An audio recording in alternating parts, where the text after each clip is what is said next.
Kisah Para Rasul pasal yang ke-20 ayat yang ke-22 sampai ayat yang ke-24.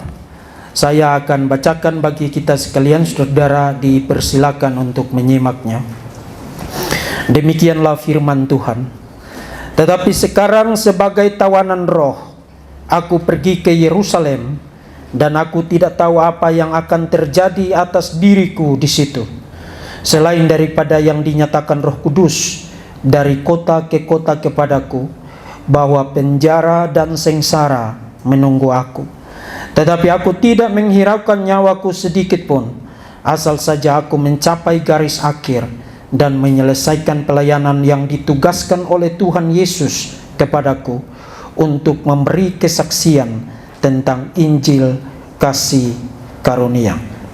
Demikianlah pembacaan firman Tuhan, saudara. Beberapa tahun yang lalu ada seseorang dari Irak bertobat menjadi Kristen, seorang yang masih sangat muda bernama Alan Slemon, ya. Jadi Alan Slemon ini bertobat menjadi Kristen, kemudian dia mengikuti pelatihan training termasuk masuk sekolah teologi. Lalu sementara dia menjadi mahasiswa seminari, menjadi mahasiswa teologi, Alan Slemon ini bergabung atau join dengan sebuah kelompok pelayanan yang bertugas melayani secara khusus di penjara. Nah, di Amerika, di California, di Southern California, itu ada satu penjara dengan keamanan maksimum.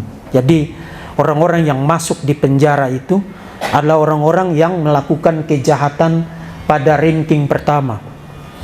Jadi orang-orang yang melakukan kejahatan yang misalnya dihukum seumur hidup atau nanti akan dihukum mati, orang-orang itu dimasukkan di penjara itu. Jadi itu ke penjara dengan tingkat keamanan maksimum. Nah, dari seminari tempat di mana Alan Slemon itu belajar, mereka membuat tim pelayanan. Kemudian salah satu orang yang join dengan tim pelayanan yang akan melayani orang-orang yang ada di penjara itu di Southern California itu adalah Alan Slemon.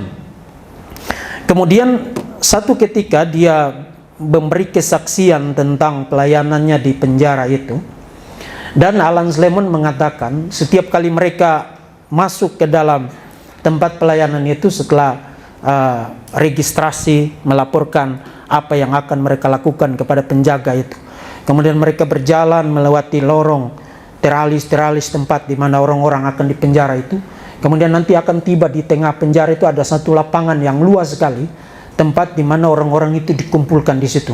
Orang-orang yang berbadan besar, tinggi besar, ada yang kulit putih, ada yang kulit hitam, macam-macam. Orang dari latar belakang ada di situ, yang bertato, yang berperawakan sangar sekali. Itu ada di situ dan dikumpulkan untuk kemudian dilayani oleh tim yang di dalamnya Alan Slemon ini ikut ambil bagian. Nah, poin penting yang saya ingin tegaskan dari kesaksian Alan Slemon adalah apa yang dia katakan, bahwa kalau you masuk ke dalam pelayanan di penjara itu, begitu kamu tiba di tengah-tengah lapangan yang luas itu, pintu tempat di mana kamu bisa masuk ke situ itu dikunci. Dan dikunci itu bukan dikunci dari dalam, artinya kuncinya dikasih kepada salah satu tim pelayanan itu. Kuncinya itu dipegang oleh penjaganya. Jadi kuncinya itu pintu itu dikunci dari luar, dan kamu tidak bisa keluar dari situ apapun yang terjadi. Bayangkan begini, begitu kamu melayani lalu kamu khotbah misalnya tentang dosa dan keharusan bertobat, kemudian orang itu tidak senang, lalu orang itu datang dan memukul kamu kah, menendang kamu kah, menganiaya kamu kah, mereka tidak peduli.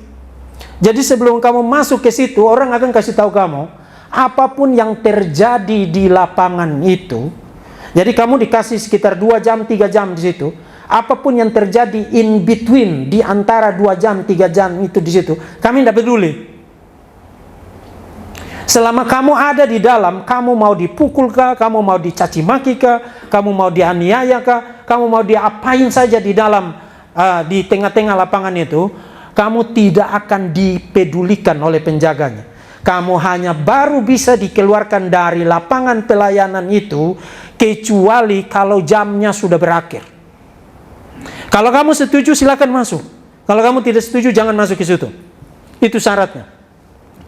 Nah, saudara-saudara, kesaksian dari Alan Slemon itu sebenarnya mewakili sifat dasar, mewakili nature paling fundamental dari panggilan pelayanan Kristen. Saudara, ada seorang hamba Tuhan yang sangat terkenal berkata atau menyatakan tentang pelayanan, dan dia mengatakan, waktu you masuk ke dalam pelayanan, your door, my door is not locked from inside. Pintu kita itu tidak dikunci dari dalam. The door is locked from outside. Pintu itu dikunci dari luar. You cannot get out. Kamu tidak bisa keluar kapan saja kamu inginkan. Itu pelayanan. Waktu seseorang menerima panggilan untuk menjadi seorang hamba Tuhan, dia tidak bisa kapan saja keluar dari pelayanan itu. Karena pelayanan itu adalah pelayanan seperti kamu memasuki satu ruangan dan kamu tidak bisa keluar dari situ karena pintunya dikunci dari luar. Itu pelayanan. Kesaksian dari Alan Slemon itu bukankah mengingatkan kita mengenai apa yang dikatakan di dalam Roma pasal 1 misalnya, ayat 18 dan 10 bicara tentang universalitas dosa. Waktu kita masuk ke dalam pelayanan, kita akan berhadapan dengan orang-orang munafik, orang-orang yang keras kepala, para pembohong, para orang yang pakai narkoba, orang-orang yang suka membunuh, orang-orang yang suka memfitnah, segala macam jenis orang dengan segala macam jenis kejahatan, segala macam dosa. Orang-orang itulah yang Tuhan panggil, Tuhan suruh kita untuk melayani mereka. Dan begitu Tuhan panggil untuk kita melayani orang-orang semacam itu, kita tidak bisa keluar kapan saja. Oh, saya tidak suka ini, orang ini terlalu menyusahkan saya, orang ini terlalu menjengkelkan saya, orang ini saya tidak setuju dengan dia, orang ini situasi ini tidak enak buat saya mau keluar aja. Tidak bisa. Pelayanan itu sama seperti kamu masuk ke dalam satu ruangan. Satu kali lagi, pelayanan itu sama seperti kamu masuk ke dalam satu ruangan. Kamu begitu masuk di situ, pintunya dikunci rapat-rapat, dari luar kamu tidak bisa keluar. Itu pelayanan. Nah, paradigma yang sama, saudara-saudara, yang sebenarnya kita lihat, prinsip itulah yang sebenarnya kita lihat di dalam Kisah Rasul pasal yang ke-20. Saudara perlu baca mulai dari ayat yang ke-17 sampai dengan ayat yang ke-38. Itu satu narasi yang panjang sekali.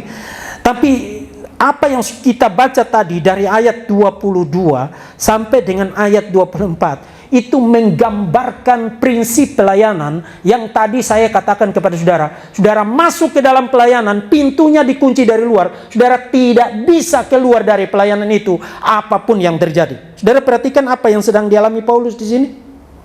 Paulus sedang dalam perjalanan ke Yerusalem, kemudian nanti akan dibawa ke Roma, dan apa yang akan dihadapi Paulus di sana? Penjara. Bahkan menurut tradisi pada tahun 64 Masehi, Paulus itu dihukum dengan pancung, kepalanya dipancung. Nah, di dalam tradisi hukum Romawi pada masa itu, hukum pancung itu hukum yang sebenarnya ringan. Karena Paulus punya kewargaan Romawi, jadi dia tidak boleh disalibkan, dia tidak boleh dihukum dengan cara yang brutal. Hukum yang paling dikatakan manusiawi pada masa itu adalah potong kepala. Nah, masa ini kalau kepalamu dipotong itu brutal sekali.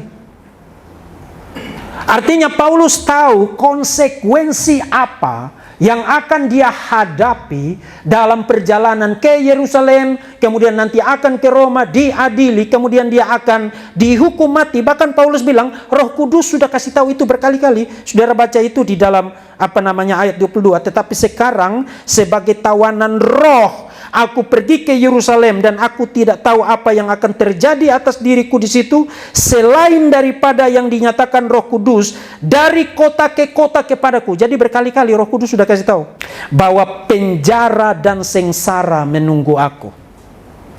Paulus sudah tahu perjalanan menuju ke Yerusalem, kemudian nanti akan pergi ke Roma, adalah perjalanan yang akan membawa kepadanya begitu banyak kesulitan, begitu banyak sengsara, penjara, bahkan kematian. Paulus sudah tahu. Pertanyaan, kenapa Paulus tetap melakukan perjalanan itu? Paulus sebenarnya punya opsi, bukan?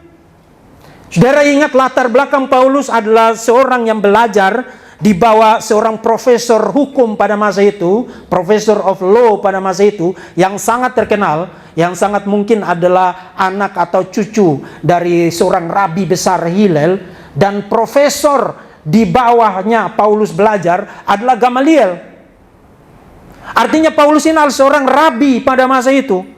Seorang yang punya doktor dalam bidang hukum pada masa itu, dalam bidang studi tentang Taurat, dalam bidang studi tentang perjanjian lama pada masa itu, dia punya opsi lain. Dia bisa buka sekolah Taurat, dia bisa mengajar kemana-mana sebagai seorang ahli Taurat, sebagai seorang rabi, dan dia bisa hidup dari pelayanan itu. Karena pada masa itu kalau you menjadi rabi, you hidup dari pelayanan itu.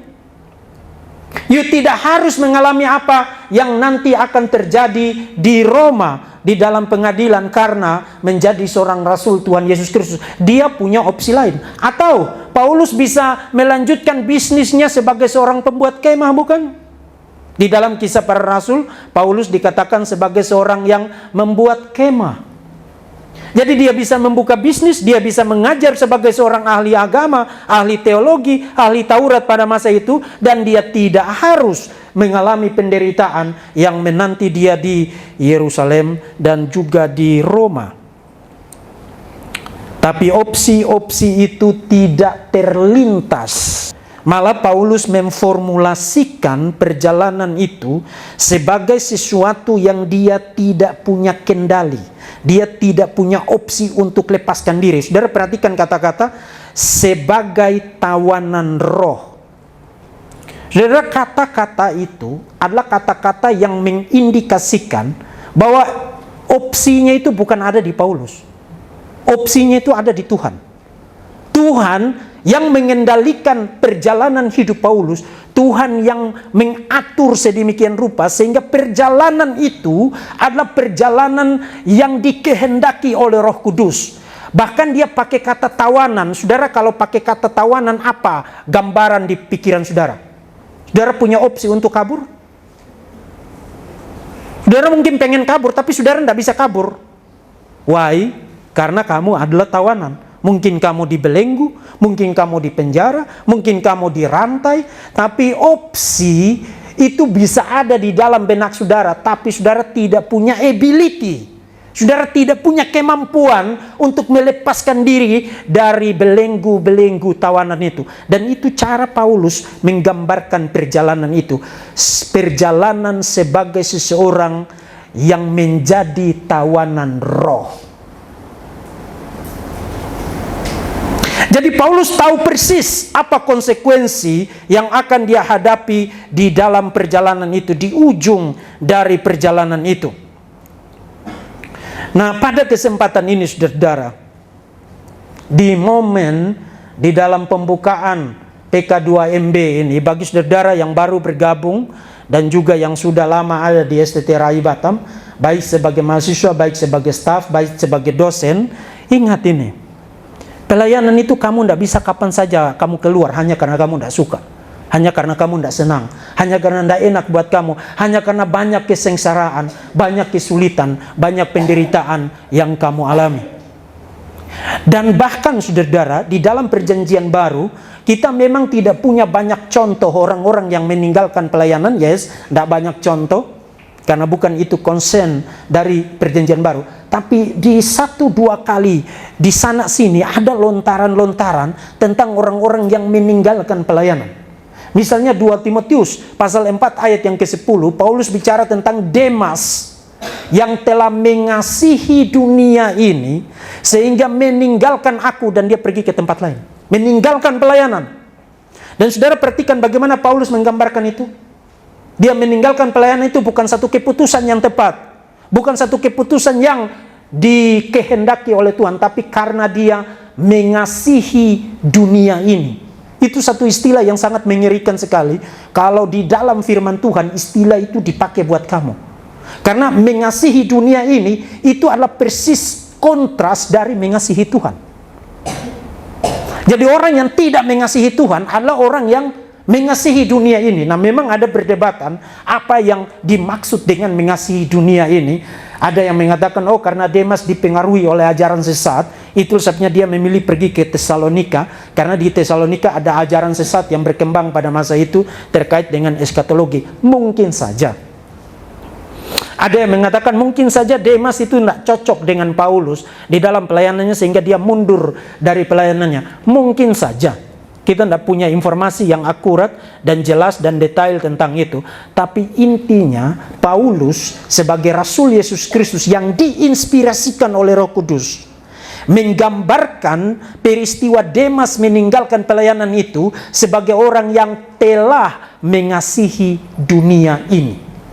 Artinya dia telah menjadi seorang yang tidak mengasihi Tuhan. Begitu you tidak lagi meneruskan pelayanan, memilih meninggalkan pelayanan dengan berbagai macam alasannya itu. Apakah karena you dipengaruhi oleh ajaran sesat? Apakah karena you tergoda dengan iming-iming pacarmu di luar sana? Apakah you tergoda dengan bayangan dan fantasimu tentang, oh dulunya saya pikir pelayanan itu indah, semua orang senyum dengan kamu, menyambut kamu seperti tuan, nyonya, dan ratu, dan raja. Ternyata di dalam pelayanan itu tidak seperti begitu. Karena tidak sesuai dengan ekspektasimu, kemudian kamu keluar. Oh dulu saya pikir itu pelayanan itu seperti orang yang duduk di kursi emas. Dapat uang banyak, dapat jabatan yang bagus, kemudian pakaian yang bagus, dan lain sebagainya. Semua serba enak buat kamu, hatimu dibikin menjadi berbunga-bunga. Ternyata tidak seperti begitu. Oh saya tidak mau lagi melayani. Kamu menjadikan pelayanan seperti rekreasi. Begitu kamu tidak dapat suasana yang bagus, cuaca yang bagus, kemudian sunset, sunrise, macam-macam bunga, burung-burung terbang di angkasa, dan kamu sambil minum kopi Vietnam, tidak dapat itu semua, kemudian kamu kecewa dan meninggalkan pelayanan. Dan yang sangat mengerikan adalah ada orang-orang yang bahkan mengatakan, saya mau melayani tapi jangan tuntut saya ini dan itu. What the heck? Kamu mau melayani tapi tidak mau dikasih tanggung jawab. Kamu hanya mau rekreasi. Kapan kamu sempat, kamu melayani. Kapan kamu tidak sempat, kamu tidak melayani. Ada banyak orang semacam itu. Dan kamu harus tahu sekarang, begitu kamu meninggalkan pelayanan, Alkitab menggambarkan kamu sebagai orang yang mengasihi dunia ini. Kamu tidak mengasihi Tuhan.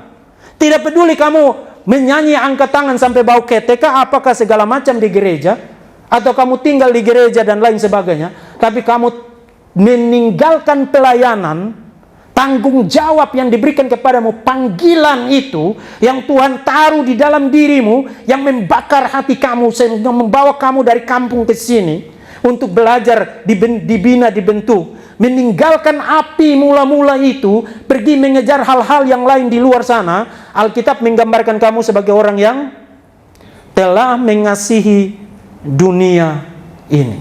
Tidak, saudara-saudara. Pelayanan itu begitu kamu terima calling itu, terima panggilan itu, kemudian kamu terlibat di dalamnya, pintumu itu dikunci dari luar.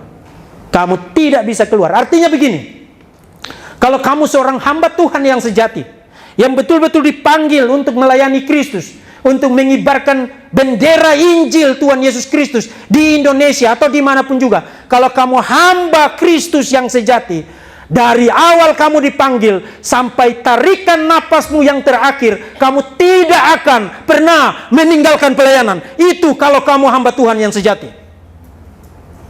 Tapi kalau di tengah jalan kamu membuat kunci-kunci cadangan, supaya kapan saja kamu pengen keluar, kamu bisa nyelinap keluar, membuka pintu itu dan keluar, pergi kemana-mana, mencari kesenanganmu sendiri, mengejar hal-hal yang lain di dalam dunia ini. Saya kasih tahu kamu, kamu bukan hamba Kristus yang sejati. Hari ini kita bersyukur Tuhan mengutus puluhan anak-anak muda dari berbagai daerah, dari berbagai kampung, dari seluruh Indonesia. Ya 40-an ya sekarang yang sudah ada di sini. Kita akan upayakan datang lagi belasan orang dalam waktu-waktu yang dekat ini. Beberapa di antara saudara akan meninggalkan STT ini. Apakah 1 tahun ke depan? Apakah 2 tahun ke depan?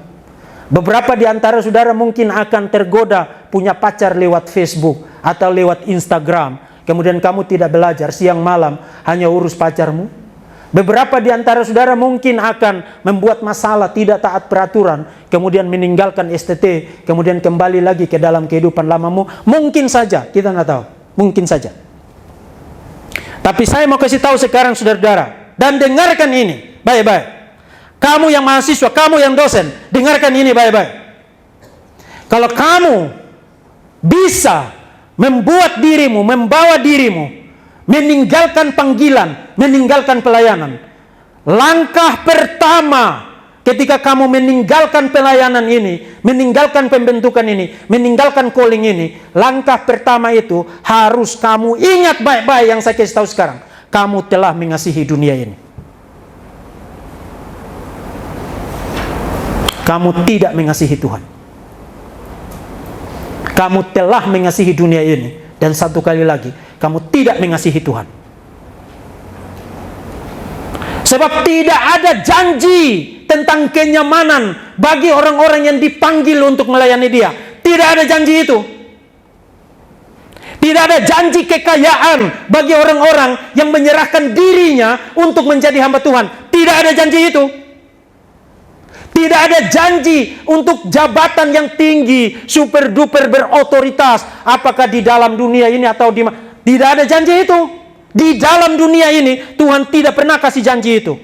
Bahwa kalau saya memanggil engkau akan dihormati di mana-mana, uangmu akan berlimpah ruah, kamu akan dapat jabatan yang bagus. Tidak. Yang dijanjikan Tuhan adalah aku menyertai engkau sampai kepada kesudahan zaman. Penyertaan Tuhan itu tidak berarti dan tidak selalu dapat dikaitkan dengan uang, kenyamanan, kedudukan, jabatan, whatever. Saudara, justru di malam-malam yang gelap, tempat di mana kamu merasa sendiri, tempat di mana banyak orang menyalahpahami kamu, tempat di mana kamu paling menderita karena memberitakan Injil. Di tempat-tempat semacam itu, kasih Tuhan, penyertaan Tuhan akan terlihat seperti matahari yang terbit dari ufuk timur, sedemikian terangnya sehingga engkau bahkan berkata, meskipun daging dan tulangku habis lenyap, aku tidak akan menyangkal engkau, seperti yang dikatakan oleh Ayub. Barang siapa yang mengklaim telah menerima panggilan Tuhan, tapi kemudian meninggalkan panggilan itu, mengejar hal-hal yang lain, orang itu sebenarnya bukan hamba Kristus yang sejati. Dan orang itu tidak dapat, sama sekali tidak dapat dan tidak boleh mengklaim sebagai orang yang mengasihi Tuhan. Begitu engkau menerima panggilan itu, engkau harus ada di dalam panggilan itu, menekuni panggilan itu, mengerjakan tugas yang diembankan kepadamu di dalam panggilan itu, sampai kapan Tuhan panggil kamu kembali untuk masuk ke dalam langit baru dan bumi baru. Ini adalah panggilan yang lebih serius daripada orang mengangkat kamu menjadi presiden, atau mengangkat kamu menjadi duta besar, atau mengangkat kamu menjadi gubernur, atau mengangkat kamu menjadi bupati, atau whatever. Ini adalah panggilan langsung dari Allah pencipta langit dan bumi, Allah yang memberikan hidup kepadamu, Allah yang memberikan alam semesta ini bagi kita, Allah yang memiliki segala sesuatu. Allah itu yang memanggil kamu, hai kamu perempuan, laki-laki, yang muda, yang sebaya dan lain sebagainya. Aku Tuhan semesta alam memanggil kamu menjadi hamba khususku. Tuhan yang duduk di atas tahta seperti Yesaya pasal 6, dengan gilang gemilang, dengan glory yang sedemikian bersinar itu. Tuhan itu juga seperti adalah Tuhan yang berkata, siapakah yang mau kuutus? Siapakah yang mau pergi untuk aku? Siapakah yang mau pergi untuk kami? Dan kita harus berkata seperti Yesaya, ini aku, utuslah aku. Itu bukan kata-kata yang hanya terdorong oleh emosi sesaat karena musiknya bagus, atau karena MC-nya bagus, dan lain sebagainya. Hal-hal yang sifatnya manipulatif sekali. Bukan itu. tapi satu keyakinan yang sangat kuat di dalam diri kita, bahwa panggilan ini jauh lebih penting daripada hidup saya sendiri. Panggilan ini jauh lebih penting dari apapun juga. Dan justru karena pemahaman begitu, saudara ingat Paulus pernah bilang, setelah kenal Tuhan Yesus dan panggilannya, semua yang lain kuanggap sebagai sampah. Semua yang lain itu kuanggap sebagai sampah. Dibandingkan dengan iman kepada Kristus, dibandingkan dengan pelayanan yang Tuhan sudah percayakan ini, aku tidak menjadi tawar hati karena yang lain-lain itu tidak penting. Yang paling penting adalah yang ini. Sedemikian pentingnya panggilan itu, dan sedemikian seriusnya panggilan itu, maka tidak boleh ada satupun orang yang boleh bermain-main dengan panggilan itu. Kalau kamu yakin Tuhan melalui Roh Kudus memberikan testimoni di dalam hatimu, membuat kamu tidak dapat tenang, saya harus menjadi hamba Tuhan, saya harus menjadi hamba Tuhan. Kamu tidak dapat tenang karena testimoni itu, gerakan itu begitu kuat di dalam dirimu, memanggil engkau untuk menjadi hamba Tuhan Yesus Kristus. Tekuni itu, dan sampai mati kamu harus mempertahankan panggilan itu. Ada banyak kesulitan yang menanti saudara dan saya di dalam perjalanan pelayanan kita. Tahun ini saya sudah 23 tahun melayani Tuhan. 23 tahun melayani Tuhan. Dan saya bisa kasih tahu saudara, pelayanan itu tidak enak. Kalau saudara tanya, pelayanan itu enak? Tidak enak.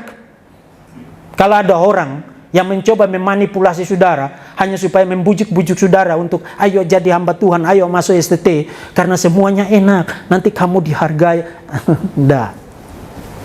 Kamu ketemu dengan orang yang nakal, orang yang munafik, orang yang suka ngomongin kamu, yang mengkhianati kamu di belakang, menusuk kamu dari samping, termasuk kamu sendiri juga bisa melakukan hal-hal yang sama. Tidak enak. Tapi sudah 23 tahun dan saya masih di sini. Apakah saya tidak punya opsi lain selain pelayanan ini? Of course punya opsi lain. Tapi tidak. Pintu itu dikunci dari luar. Saya tidak bisa keluar kapan saja. Tuhan hanya bisa mengeluarkan saya kecuali kalau dia sudah mengambil napas saya yang terakhir, hidup di dalam dunia yang fana ini. Selagi masih ada kehidupan ini, sampai kapanpun, saya akan tetap melayani Tuhan. Bukan karena saya kuat dari dalam diri saya sendiri, tapi Tuhan yang sudah memanggil itu. Tuhan itu juga yang memberikan perseverance, memberikan ketekunan di dalam diri kita, di dalam diri saudara, di dalam diri saya, untuk kita tetap bertekun, bertekun, bertekun, bertekun, bertekun, bertekun, bertekun, sampai Tuhan memanggil kita atau sampai Tuhan Yesus datang kedua kali. Itu adalah ketekunan Allah, bukan ketekunan kita. Dan karena itu saudara yang terkasih, ingatlah, pelayanan itu seperti pintu yang terkunci dari luar. Jadi kalau kamu bisa buka pintunya, itu berarti kamu bukan hamba Tuhan. Itu simpelnya itu begitu. Kalau kamu bisa buka pintunya dan keluar dari panggilan itu, keluar dari pelayanan itu, mencari kesenanganmu sendiri, kamu bukan hamba Tuhan. Tapi kalau kamu, meskipun air mata, meskipun kesedihan, meskipun sakit penyakit, meskipun kekurangan, meskipun kemiskinan, meskipun penderitaan, meskipun kesulitan menerpa hidupmu terus menerus seperti yang dialami oleh Rasul Paulus dan banyak ribuan jutaan kesaksian dari hamba-hamba Tuhan sepanjang sejarah, mereka tetap setia melayani Tuhan meskipun kamu alami itu semua dan kamu tetap melayani Tuhan. Saya kasih tahu kamu, kamu adalah hamba Tuhan yang sejati.